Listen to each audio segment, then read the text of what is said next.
Dear 10th standard students, இன்னைக்கு நம்ம என்ன பார்க்க போறோம் அப்படின்னா exercise 4.3ல sum number 6 given பாருங்க. 5 meter long ladder is placed leaning towards a vertical wall. அதாவது இது மாதிரி ஒரு வெர்டிக்கல் வால் இருக்குது. இந்த வெர்டிக்கல் வால் மேலே 5 மீட்டர் லேடரை சாய்ச்ச மாதிரி வச்சுருக்காங்க. இப்போது எவ்வளோ ஹைட்டில் அதோட டாப் இருக்குது அப்படின்னு பார்த்தீங்கன்னா வாலோட 4th மீட்டரில் அதோட டாப் இருக்குது. சரிங்களா?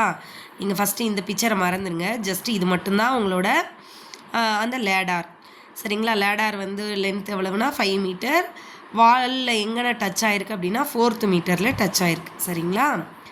இப்போது என்ன பண்ணுறாங்க அப்படின்னா, if the foot of the ladder is moved 1.6 metre towards the wall அப்படின்னா என்ன அர்த்தம்னா செவுத்தை நோக்கி 1.6 மீட்டர் நகர்த்துறாங்களாம். அப்போ இதை பேக்கில் இருக்கும்போது மேலேருந்து ஹைட் குறைஞ்சிட்டே வரும். பட் ஃப்ரண்ட்டு நகர்த்த என்ன ஆகும் அப்படின்னா ஹைட் மேலே ஏறிக்கிட்டே போகும் இல்லையா? அதுதான் கொஸ்டினே. இப்போ எவ்வளோ டிஸ்டன்ஸ் மேலே ஏறி இருக்கும் அப்படிங்கிறது தான் கொஸ்டின். அப்வர்ட்ஸ் கொடுத்துருக்காங்க இல்லையா? So ladder would slide upwards on the wall. இங்கேருந்து எவ்வளோ தூரம் மேலே மூவ் ஆகிருக்கும் அப்படிங்கிறது question. So length of the ladder எவ்வளவு? 5 மீட்டரா? ஹைட் ஆஃப் த வால் எவ்வளவு? 4 மீட்டரா?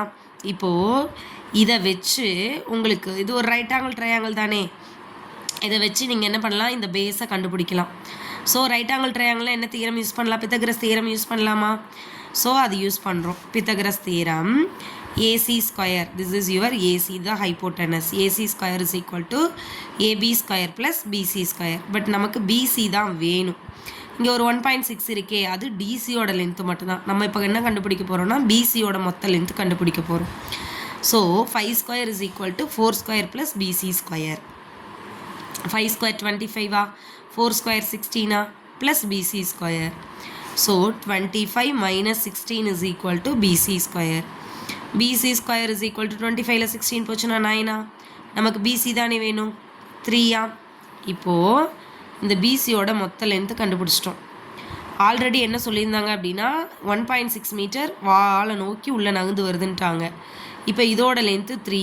இந்த 3லேருந்து 1.6 சப்ராக்ட் பண்ணிட்டீங்கன்னா இது 1.4 ஆயிடுமா?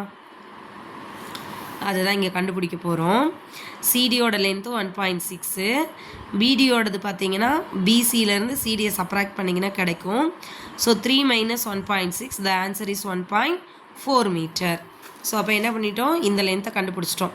இப்போ பாருங்கள், நமக்கு இது ஒரு ரைட் ஆங்கிள் ட்ரையாங்கிள், ரைட்டா? இப்போது ஏணி வந்து இங்கே வரைக்கும் மூவ் பண்ணியிருக்கோம். ஏணியை இடம் மாற்றுறதுனால ஏணியோட லென்த்தில் எந்த சேஞ்சும் வரப்போகிறதில்ல, ரைட்டுங்களா? அப்போது உங்களுக்கு இந்த லென்த்து அதே 5 மீட்டர் தான்.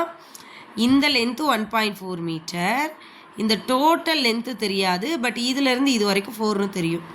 ஸோ நம்ம என்ன செய்ய போகிறோம்னா அதே ரைட் ஆங்கிள் ட்ரையாங்கிள் பித்தாகரஸ் தியரமை யூஸ் பண்ணி இப்போ இங்கேருந்து இங்கே வரைக்கும் இருக்கிற ஃபுல் லென்த் நமக்கு தெரிஞ்சிருச்சு, இந்த ஹைப்போட்டனஸ் தெரிஞ்சிருச்சு. இதை வச்சு இந்த சைடை கண்டுபிடிச்சிட்டு அதில் இங்கேருந்து இங்கே வரைக்கும் சப்ராக்ட் பண்ணிட்டா இந்த balance கிடச்சிருமா?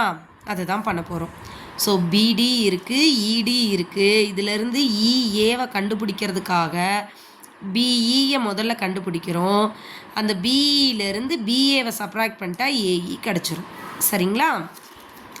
So in right angle triangle PDE எடுத்துக்க போகிறோம். அதில் பித்தகரஸ் தியரம் யூஸ் பண்ண போகிறோம். சரிங்களா?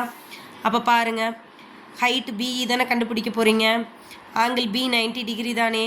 ஸோ இசி ஸ்கொயர், இசிங்கிறதா உங்களோட hypotenuse. EC square is equal to EB square plus பிடி ஸ்கொயர், ரைட்டா? ஸோ ஈசிங்கிறது தான் லேடாரோட ஹைட்டு. அது எவ்வளவு? 5 ஸ்கொயரா? 5 square is equal to EB square plus 14 square, right? 5 square எவ்வளவு? 25. இபி ஸ்கொயர் ப்ளஸ் 14 ஸ்கொயர் பண்ணிங்க, சாரி இது 1.4. ஸோ 1.4 ஸ்கொயர் பண்ணிங்கன்னா 1.96. நெக்ஸ்ட்டு இந்த 1.96 இங்கே கொண்டு வந்து சப்ராக்ட் பண்ணிடுங்க.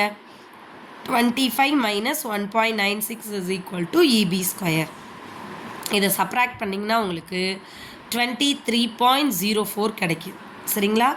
23.04. ஸோ ஆல்ரெடி நம்ம சொல்லி கொடுத்துருக்கோம். நம்ம என்ன சொல்லியிருக்கோம், ஸ்கொயர் ரூட் எப்படி எடுக்கிறதுன்னு. ஸோ டெசிமல் இருக்குன்னா டெசிமலுக்கு இந்த பக்கம் இருக்கிறத 2 2ஆக கன்வெர்ட் பண்ணணும். அப்படி கன்வெர்ட் பண்ணும்பொழுது ஆல்ரெடி 2 டிஜிட்ஸ் தான் இருக்குது. So 4 4s are 16. பேலன்ஸ் உங்களுக்கு பார்த்தீங்க அப்படின்னா இங்கே ஒரு 7 கிடைக்கும். 0.04. இங்கே என்ன நம்பர் இருக்கோ அதை 2ஆல் இங்கே மல்டிப்ளை பண்ணணும். பண்ணிங்கன்னா உங்களுக்கு என்ன கிடைக்கும்? 8 கிடைக்கும். ஸோ இங்கே 8 இருக்குது, இங்கே 4 இருக்கிறனால எகெயின் நான் 8 ட்ரை பண்ணுறேன். ஜஸ்ட்டு பண்ணாலே ஆன்சர் கிடைக்குதா இல்லையா? ஏன்னா 8 8s are 64 முடியும் இல்லையா? அதுக்காக ட்ரை பண்ணுறேன். Just 8 8s are 64, remaining 6, again 8 8s are 64, 70 கிடச்சிருச்சா? ஸோ இது மாதிரி சில ட்ரிக்ஸ் யூஸ் பண்ணிக்கிட்டீங்க அப்படின்னா ஸ்கொயர் ரூட் கண்டுபிடிக்கிறது easy. So the answer is 4.8 metre. சரிங்களா? இப்போ EB equal to EA plus ஏபியா? இபி தான் 4.8ன்னு கண்டுபிடிச்சிட்டோமா? இஏ தெரியாது, அதை தான் கண்டுபிடிக்க போகிறோம். ப்ளஸ் ஏபியோட லென்த்து 4 மீட்டர், ஆல்ரெடி நம்ம கண்டுபிடிச்சி வச்சுருக்கோம் 4 மீட்டர்னு. ஸோ அப்போ இஏ ஈக்குவல் டு 4.8 மைனஸ் 4, ரெண்டை சப்ராக்ட் பண்ணிங்கன்னா 0.8 மீட்டர். ஸோ அப்போ அப்வர்ட்ஸில் எவ்வளோ டிஸ்டன்ஸ் மூவ் ஆகிருக்கு அப்படின்னா 0.8 மீட்டர். Thank you students.